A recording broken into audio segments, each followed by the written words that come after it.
नमस्कार दोस्तों, कैसे हैं आप सभी लोग। स्वागत है आपका मेरे YouTube चैनल पीक परफॉर्मर्स में। तो देखिए दोस्तों, आज हम तैयारी करने जा रहे हैं हिस्ट्री की। और हिस्ट्री में क्वेश्चन नंबर 1 है हमारी स्क्रीन पर। कुमार देवी किस गुप्त शासक की पत्नी थी? ऑप्शन है चंद्रगुप्त प्रथम, समुद्रगुप्त प्रथम, रायगुप्त, चंद्रगुप्त द्वितीय। तो इसका राइट आंसर होगा चंद्रगुप्त प्रथम। गुप्त शासक चंद्रगुप्त प्रथम की पत्नी कुमार देवी थी। चंद्रगुप्त प्रथम प्रारंभिक गुप्त शासकों में सर्वाधिक शक्तिशाली था और इसने महाराज अधिराज की उपाधि धारण की थी।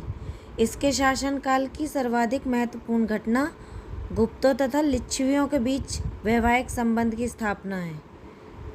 चंद्रगुप्त प्रथम ने लिच्छवियों का सहयोग एवं समर्थन प्राप्त करने के लिए उनकी राजकुमारी कुमार देवी के साथ अपना विवाह किया था और चंद्रगुप्त प्रथम ने कुछ अन्य राजवंशों से भी वैवाहिक संबंध स्थापित किए थे। चंद्रगुप्त प्रथम ने कुमार देवी से विवाह के उपरांत राजा रानी प्रकार या विवाह प्रकार के स्वर्ण सिक्के चलवाए थे। तो इसका राइट आंसर है चंद्रगुप्त प्रथम। नेक्स्ट क्वेश्चन है हमारे स्क्रीन पर, क्वेश्चन नंबर 2। चंद्रगुप्त मौर्य की राजधानी थी। ऑप्शन है मथुरा, पाटलिपुत्र, वाराणसी, प्रयाग। तो इसका राइट आंसर है पाटलिपुत्र। चंद्रगुप्त मौर्य की राजधानी पाटलिपुत्र थी। मौर्य वंश का संस्थापक चंद्रगुप्त मौर्य था और इसकी राजधानी पाटलिपुत्र थी, जो अब वर्तमान में पटना है। यह नगर गंगा एवं सोन नदियों के संगम पर स्थित है और सर्वप्रथम हर्यक वंश के शासक उदयन ने पाटलिपुत्र को अपनी राजधानी बनाया था। नेक्स्ट क्वेश्चन है हमारी स्क्रीन पर, क्वेश्चन नंबर 3। कौन गुप्त शासक नहीं था? ऑप्शन है रामगुप्त, समुद्रगुप्त, चंद्रगुप्त, देवगुप्त। तो देवगुप्त गुप्त शासक नहीं था। गुप्त वंश का उदय 3वीं शताब्दी के अंत में प्रयाग के निकट कौशाम्बी में हुआ था और गुप्त वंश का संस्थापक श्रीगुप्त था और इस वंश के अन्य शासक क्रमानुसार ये हैं: घटोत्कच, चंद्रगुप्त प्रथम, समुद्रगुप्त, चंद्रगुप्त द्वितीय, कुमारगुप्त प्रथम या गोविंदगुप्त, स्कंदगुप्त तथा अंतिम गुप्त शासक विष्णुगुप्त था। जो इनमें देवगुप्त नहीं था। देवगुप्त गुप्त शासक नहीं था। नेक्स्ट क्वेश्चन है हमारी स्क्रीन पर, क्वेश्चन नंबर 4। अश्वघोष का संबंध था। ऑप्शन है वर्धन से, मौर्य से, कुषाण से, गुप्त से। इसका राइट आंसर है कुषाण से। कुषाण शासक कनिष्क का शासनकाल साहित्य की उन्नति के लिए भी प्रसिद्ध था और वह विद्या का उदार संरक्षक था तथा उसके दरबार में उच्च कोटि के विद्वान रहते थे। ऐसे विद्वानों में अश्वघोष का नाम सर्वप्रमुख था। इसका राइट आंसर है कुषाण से। नेक्स्ट क्वेश्चन है हमारे स्क्रीन पर, क्वेश्चन नंबर 5। राष्ट्रकूट साम्राज्य का संस्थापक कौन था? ऑप्शन है कृष्ण प्रथम, दंतीदुर्ग, गोविंद, इनमें से कोई नहीं। तो इसका राइट आंसर है दंतीदुर्ग। राष्ट्रकूट राजवंश का संस्थापक दंतीदुर्ग था और इसकी राजधानी मनकिर या मान्यखेत थी। इस वंश के प्रमुख शासक थे कृष्ण प्रथम, ध्रुव, गोविंद तृतीय, अमोघवर्ष, कृष्ण द्वितीय, इंद्र तृतीय, कृष्ण तृतीय। नेक्स्ट क्वेश्चन है हमारी स्क्रीन पर, क्वेश्चन नंबर 6। प्राचीन भारत में निम्नलिखित में से किस शासक ने जैन धर्म स्वीकार कर संन्यास ले लिया था? ऑप्शन है बिंबिसार, चंद्रगुप्त मौर्य, पुष्यमित्र, हर्ष। तो इसका राइट आंसर है चंद्रगुप्त मौर्य। चंद्रगुप्त मौर्य ने जैन धर्म स्वीकार कर संन्यास ले लिया था। चंद्रगुप्त मौर्य एक महान विजेता, साम्राज्य निर्माता एवं कुशल प्रशासक था और एक सामान्य कुल में उत्पन्न होते हुए भी अपनी योग्यता के बल पर वह एक सार्वभौम सम्राट के पद पर पहुंच गया।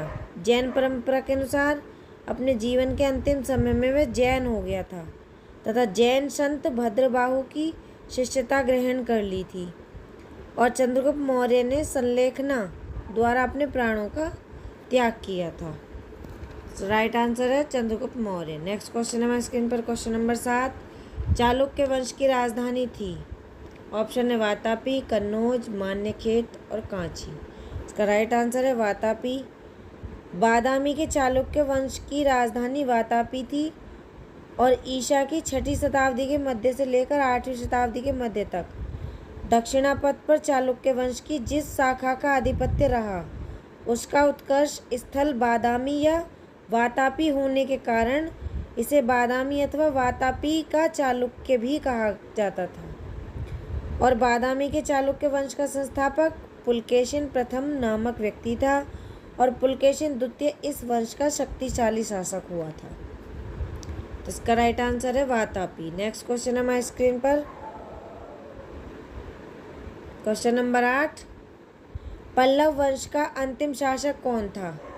ऑप्शन है राजराज प्रथम, नृपतुंग वर्मन, कर्क तृतीय और अपराजित वर्मन। तो इसका राइट आंसर है अपराजित वर्मन। अपराजित वर्मन कांची के पल्लव वंश का अंतिम महत्वपूर्ण शासक था। 1885 ईस्वी के लगभग उसने गंग नरेश पृथ्वीपति तथा चोल नरेश आदित्य प्रथम की सहायता से पांड्य वंशी शासक वर्णगुण द्वितीय को पुरम्बियन के युद्ध में पराजित किया था और 903 ईस्वी के लगभग उसके मित्र चोल नरेश आदित्य प्रथम ने इसकी हत्या कर दी थी। चोल मंडल का स्वामी बन गया था। इसका राइट आंसर है अपराजित वर्मन। नेक्स्ट क्वेश्चन है हमारे स्क्रीन पर, क्वेश्चन नंबर 9। गुप्त काल में किस धर्म का सबसे अधिक विकास हुआ? ऑप्शन है बौद्ध धर्म, जैन धर्म, पौराणिक धर्म, यवनों का धर्म। तो इसका राइट आंसर है पौराणिक धर्म। गुप्त साम्राज्य का उदय 3री शताब्दी के अंत में प्रयाग के निकट कौशाम्बी में हुआ था और इस वंश में पौराणिक धर्म का सर्वाधिक विकास हुआ था और पुराणों की वर्तमान रूप में रचना गुप्त काल में हुई। इसमें ऐतिहासिक परंपराओं का उल्लेख भी किया गया है। नेक्स्ट क्वेश्चन है हमारे स्क्रीन पर, क्वेश्चन नंबर 10। मुझे नहीं मालूम क्या कानूनी है या क्या गैर कानूनी, मैं राज्य की आवश्यकता अनुसार कानून बनाता हूँ, यह किसने कहा था? ऑप्शन है बलबन, अलाउद्दीन खिलजी, फिरोज तुगलक, रजिया सुल्तान। तो इसका राइट आंसर है अलाउद्दीन खिलजी। मुझे नहीं मालूम क्या कानूनी है क्या गैर कानूनी, मैं राज्य की आवश्यकता अनुसार कानून बनाता हूँ, यह कथन अलाउद्दीन खिलजी का है। अलाउद्दीन खिलजी एक निरंकुश शासक था। वह पूर्ण निरंकुशता में विश्वास करता था। अलाउद्दीन खिलजी धर्म के प्रभाव से राजनीति को मुक्त रखने में सफल हुआ। उसने शरीयत के संबंध में काजी मुगीस से कहा था कि मौलाना मुगीस, न मुझे ज्ञान है और न मैंने कोई पुस्तक पढ़ी है। तब भी मुसलमान पैदा हुआ हूँ और मेरे पूर्वज पीढ़ियों से मुसलमान रहे हैं। उन विद्रोहों को रोकने के लिए जिनमें हजारों जीवन नष्ट हो जाते हैं, मैं अपनी प्रजा को ऐसा आदेश देता हूँ जिन्हें राज्य के लिए लाभदायक और परिस्थितियों के लिए अनुकूल समझता हूँ। मैं नहीं जानता कि शरअ उनकी आज्ञा प्रदान करता है कि नहीं। तो इसका राइट आंसर है अलाउद्दीन खिलजी। नेक्स्ट क्वेश्चन है हमारे स्क्रीन पर, क्वेश्चन नंबर 11। इब्न बतूता किसके शासनकाल में भारत आया था? ऑप्शन है अलाउद्दीन खिलजी, गयासुद्दीन तुगलक, मोहम्मद बिन तुगलक, फिरोज शाह तुगलक। तो इसका राइट आंसर है मोहम्मद बिन तुगलक। मोहम्मद बिन तुगलक के शासनकाल 1333 ईस्वी में इब्न बतूता भारत आया था। इब्न बतूता अफ्रीका के मोरक्को का निवासी था और वह 14 वर्ष तक भारत में रहा। सुल्तान मोहम्मद बिन तुगलक ने उसे दिल्ली में काजी के पद पर नियुक्त किया, जिसने पद पर 8 वर्ष तक रहा और 1342 ईस्वी में मोहम्मद बिन तुगलक ने उसे राजदूत बनाकर चीन भेजा। इब्न बतूता ने रहला नामक ग्रंथ अरबी भाषा में लिखा था और इब्न बतूता ने मोहम्मद बिन तुगलक के साम्राज्य के लिए हिंद एवं सिंध शब्द का प्रयोग किया था। नेक्स्ट क्वेश्चन है हमारे स्क्रीन पर, क्वेश्चन नंबर 12। तुर्काने चिहलगानी कौन था? ऑप्शन है सुल्तान के अंगरक्षक, 40 तुर्क अमीरों का समूह, इस्लाम के धार्मिक विशेषज्ञ, इनमें से कोई नहीं। तो इसका राइट आंसर है 40 तुर्क अमीरों का समूह। इल्तुतमिश द्वारा किए गए महत्वपूर्ण कार्य हैं जो कि कुतुब मीनार के निर्माण को पूर्ण करवाया। सबसे पहले शुद्ध अरबी सिक्के जारी किए, चांदी का टंका एवं तांबा का जीतल इनमें लगाया गया, और एकता प्रणाली चलाई गई, और 40 गुलाम सरदारों का संगठन बनाया जो तुर्कान चेलागानी के नाम से जाना गया है। नेक्स्ट क्वेश्चन है हमारी स्क्रीन पर, क्वेश्चन नंबर 13। किस दिल्ली सुल्तान ने घोड़ों को दागने की प्रथा प्रारंभ की? Option A Iltutmish, Balban, Alauddin Khilji, Firoz Shah Tughlaq. इसका राइट आंसर है अलाउद्दीन खिलजी। अलाउद्दीन खिलजी ने घोड़ों को दागने की प्रथा प्रारंभ की। अलाउद्दीन खिलजी ने सैनिक व्यवस्था में काफ़ी परिवर्तन किया। युद्ध के अवसर पर सैनिक अपने स्थान पर किसी अन्य व्यक्ति को न भेज दे, इसकी रोकथाम के लिए सैनिकों का हुलिया लिखने की प्रथा प्रारंभ की थी, और दक्षिण भारत की विजय सल्तनत काल में अलाउद्दीन खिलजी द्वारा किया गया। नेक्स्ट क्वेश्चन हमारे स्क्रीन पर, क्वेश्चन नंबर 14। ताजुक जहांगीरी किसने लिखी? ऑप्शन है बदायूनी, जहांगीर, बरनी, अबुल फजल। इसका राइट आंसर है जहांगीर। ताजुक जहांगीरी जहांगीर द्वारा फारसी भाषा में लिखित है, और ये जहांगीर की आत्मकथा है। इसमें जहांगीर ने अपने सिंहासन पर बैठने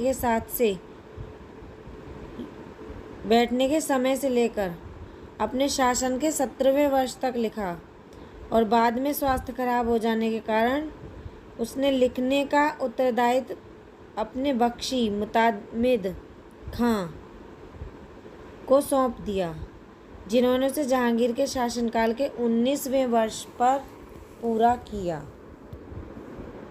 तो इसका राइट आंसर है option number 2 Jahangir. Next question हमारे स्क्रीन पर, क्वेश्चन नंबर 15। बुलंद दरवाज़ा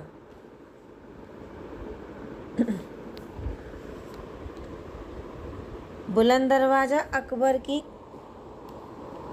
किन पर विजय के उपलक्ष्य में बनाया गया था? बुलंद दरवाज़ा अकबर की किन पर विजय के उपलक्ष्य में बनाया गया था? ऑप्शन है राजपूत, मारवाड़, गुजरात और दक्कन। तो इसका राइट आंसर है गुजरात। बुलंद दरवाज़ा अकबर के 1573 में गुजरात विजय के उपलक्ष्य में बनाया गया था, और बुलंद दरवाज़ा सीकरी जामा मस्जिद के दक्षिण द्वार में निर्मित भारत का सबसे ऊंचा प्रवेश द्वार है। 42 फीट ऊंची चौकी जो सीढ़ियों से युक्त है, पर बना 34 फीट ऊंचा ये दरवाज़ा ज़मीन से 76 फुट ऊंचा है, और 1601 में असीरगढ़ विजय के बाद इसकी ऊंचाई और बढ़ा दी गई, इसलिए इसे गुजरात विजय और दक्षिण विजय दोनों को स्मृति का रूप माना जाता है। तो देखिए दोस्तों, आज की वीडियो यहीं समाप्त होती है। इसी क्वेश्चन के साथ हम वीडियो को समाप्त करते हैं। आशा है कि वीडियो आपको पसंद आई होगी, तो प्लीज़ चैनल को सब्सक्राइब और वीडियो को लाइक शेयर कर दीजिएगा। धन्यवाद।